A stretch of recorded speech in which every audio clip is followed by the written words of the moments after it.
Mhuri yeZimbabwe zvinosiririsa kwazvo kana tichiona ma-state workers, tichiona ma-government workers achisvika mu-festive season vasina kupuwa mari dzavo. Zvinhu zvinosiririsa kwazvo nokuti vanhu vanenge vane vhu yekuti sezvo takusvika pakupera kwegore takumbowana mari dzataiunganidza tichibatirwa dzakuchidzoka manje mabonus. Pakaipa mhuri yeZimbabwe kusangana zvakare kwatiri kuita pano paZim News Live YTS.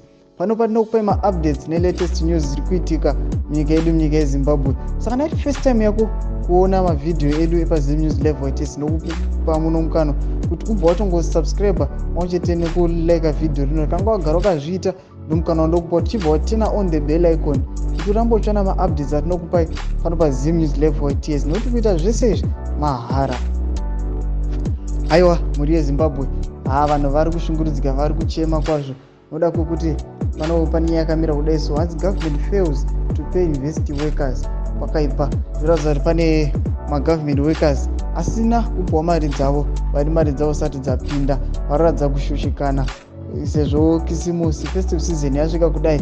Vanhu vanenge vachida kumbofara, zororo rasvika kudai. So vanhu vakazogara mudzimba here vakatarisana, vanhu vakazongogara mudzimba here pasina chiri mumaoko, pasina chiri kupinda mumuromo.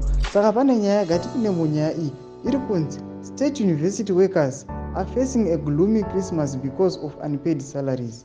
Zimbabwe Universities Allied Workers Union Secretary General Jabulani Mpofu said the Higher and Tertiary Education Ministry had not paid them their December dues. Salaries have not been dispersed for state university workers.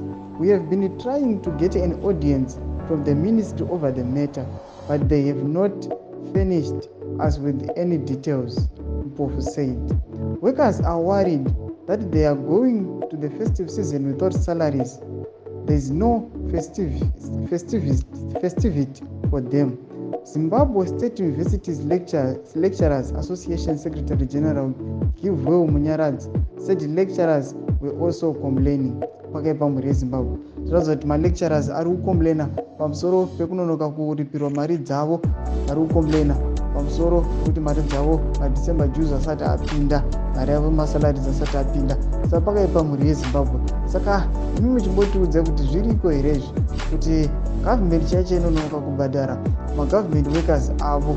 Saka pakaipa mhuri yeZimbabwe, chimbotipaiwo muono wenyu kuti munoti kudii pamusoro penyaya iyi, kuburikidza nokupinda mucomment section medu kubva matipa view yenyu kuti mune muono wakamira sei pamusoro penyaya iyi, kuti government iyi go here paunonoka kuripira vanhu mari dzavo festive season yatosvika iyi. Saka nai first time yakuona mavideo edu nokukurudzira zvakare kuti subscribe pachannel ino pamwechete nokutena on the bell icon nekulike video rino kuti murambe muchiona ma-updates atinokupai pano paZim News Live YTS, nokuti kuita zvese izvi mahara. Mwane zuva rakanaka mhuri yeZimbabwe, tosangana pavideo redu rinotevera.